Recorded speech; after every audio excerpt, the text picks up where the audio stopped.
Basketball traditionally has been dominated by the big man, and then the Warriors' success really changed that. The three-ball era also introduced the small ball era. The last few years, we've seen an abundance of teams go small, and we've heard the center and the big man, it's a dying position. It doesn't hold the same value. But what do they say? Everything eventually comes full circle. What goes around comes around. And what we saw play out in this bubble may have been the start of that. The biggest team in the league wins the title, playing against another all-star center.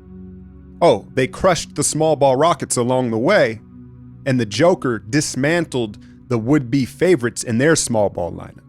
Is the big man back? That takes me to this upcoming draft.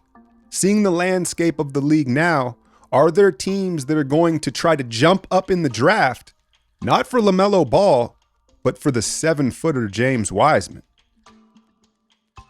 Now, both of these trade proposals are under the assumption that the teams have fallen in love with Wiseman.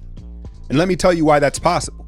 You see, the NBA has just lifted restrictions on prospects, so teams can now fly in these players and have private workouts. Obviously, that could help a guy's stock or it could hurt it. But someone like Wiseman with that size and those physical tools, it's really hard not to be impressed in that type of workout setting. So expect James's stock to rise as these workouts take place.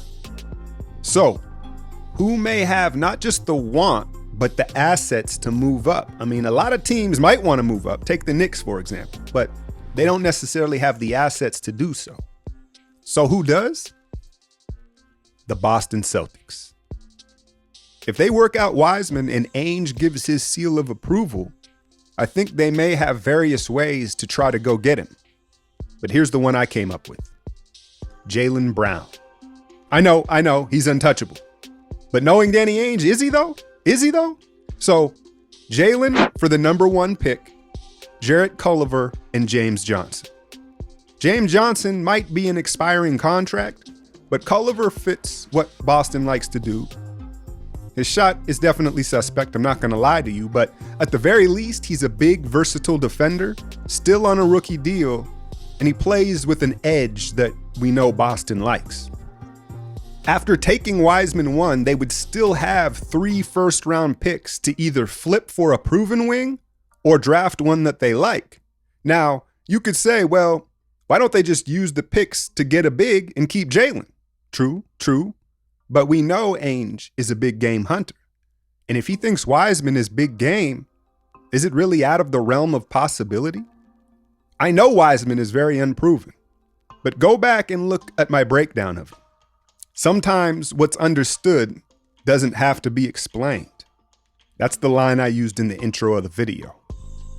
Look, the reality is we don't know a lot about him, but we do know you don't see a 7-footer that moves like that very often. And it's a risk, but Danny's a risk taker, and it would balance their roster out. Again, take a look at the landscape of the league right now. They're gonna have to deal with what you would imagine is gonna be a more consistent Joel Embiid under Doc Rivers. Bam just ate them up. There's Giannis. And then if somehow they did get out of the East, then you're perhaps talking about dealing with Anthony Davis or maybe the Joker. So you might want a legit big man. That's my case for Boston.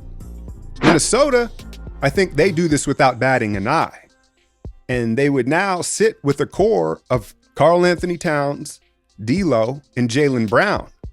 And Jaylen Brown, I think, adds a lot of what they need in terms of toughness and leadership.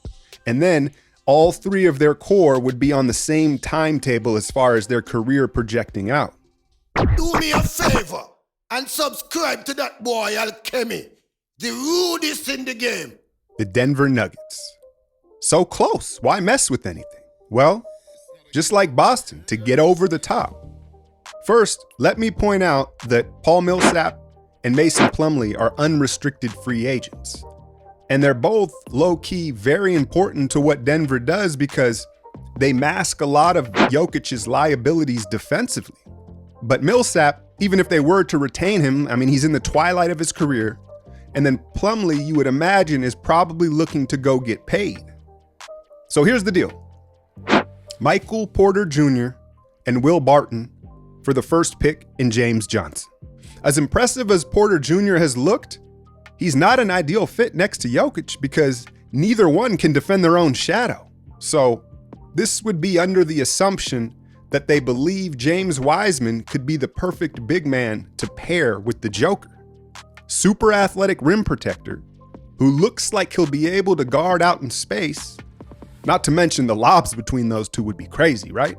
But the concept would be Wiseman would be the defensive star and the Joker the offensive. Now, for Minnesota, this is definitely a tougher sell than Jaylen Brown, right? Like Porter Jr., he's somewhat of a known commodity, but he's still far from a proven star like Jaylen Brown. And look, it would be no secret what they would be doing, right? They would be doubling down on offense and saying, well, we're just going to put on a light show and outscore you, which you could argue they may have to try to do anyway when you look at Towns and D'Lo as the core. Will Barton is a nice piece too to add to the deal. And then maybe Denver also has to send their 22nd pick back. But it really depends on them loving Michael Porter Jr. alongside Cat at the 4 and how dynamic they could be offensively while still being big and having 2 7-footers out there. But I know what you're thinking, Wolves fans. Hell, why don't we just take Wiseman and run out Twin Towers? The big man's back, right? Touche, touche. Look, I wouldn't be mad if y'all took Wiseman. Well, maybe I would be because I want him for my Warriors. But what I'm saying is I wouldn't be mad at that decision. The counter argument to that, I think, would be if you look at everything they have done to keep Towns happy, you think they're going to go turn around and draft another center at number 1? I don't know. I don't know about that. I understand there's new management in place and soon to be a new owner, so I think it's up in the air. If they're smart, they will do everything they can to make us believe they don't just like Wiseman, but they're going to take him. Try to leverage the Warriors and Hornets and then end up with the guy they wanted and an asset. But come on, man, let's be real. That's not exactly how they've moved in the past. You see, the Warriors right now, they're leaking that they're interested in everyone. Not only leveraging teams behind them, but also to not let Minnesota try to leverage them. Now, as these workouts take place and we move closer and closer to the draft, there's going to be a lot of smoke screens and a lot of rumors. And I'll be here to cover it all. So if you haven't already, hit the subscribe and notification bell. Patrons, I've got exclusive content coming for you shortly.